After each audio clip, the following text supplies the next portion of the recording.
ఏమండి, మన అమ్మాయి పావలా మింగేసింది. మీరు త్వరగా రావాలి. డాక్టర్ దగ్గరికి తీసుకెళ్దాం. కంగారుగా భర్తకు ఫోన్ చేసింది సూరమ్మ. నీ తెలివి తెల్లారినట్టే ఉంది. ఇక్కడితో సంతోషించు. డాక్టర్ వద్దకు వెళ్ళామంటే ఆయన వేలకు వేలే మింగుతాడు. అసహనంగా అరిచి ఫోన్ కట్ చేశాడు పాపయ్య. రాము ప్రోగ్రెస్ కార్డును చూసిన తల్లి కోపంగా తన భర్తతో చెప్పింది.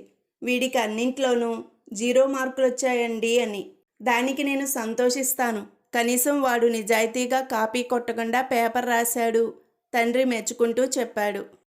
ఇద్దరు మిత్రుల మధ్య సంభాషణ. ఒరేయ్, ఏది మర్చిపోయినా మీ ఆవిడ పుట్టినరోజు మాత్రం మరవకు, కొత్త పెళ్లి కొడుకుతో చెప్పాడు రవి. అంత ఖచ్చితంగా ప్రతి ఏడాది గుర్తుపెట్టుకోవటం కష్టమేమోరా ఆవలిస్తూ అన్నాడు పెళ్ళికొడుకు.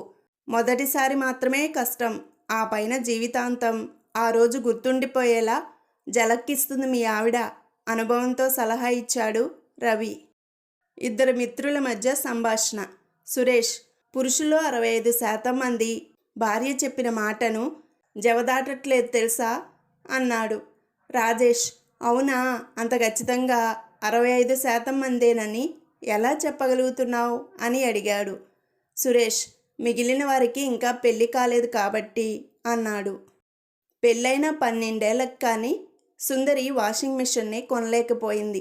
దాన్ని డెలివరీ చేసిన అతను లోపల పెట్టాక అతనితో ఆనందంగా చెప్పింది, దీనికోసం నేను 12 సంవత్సరాలుగా ఎదురు చూస్తున్నాను అని.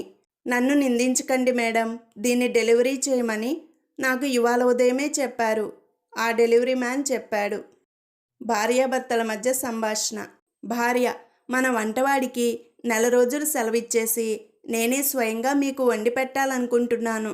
అలా చేస్తే నాకు ఏం కనిపిస్తారు అని అడిగింది భర్తని. భర్త, నా ఇన్సూరెన్స్ డబ్బు అని చెప్పాడు. ఒక యజమానికి డ్రైవర్కి మధ్య సంభాషణ. కారులో పెట్రోల్ అయిపోయింది సార్, 1 అంగుళం కూడా ముందుకు కదలదు చెప్పాడు డ్రైవర్. అయితే వెనక్కి వెళ్ళబోయ్, ఇంటికైనా పోదాం అసహనంతో అరిచాడు యజమాని.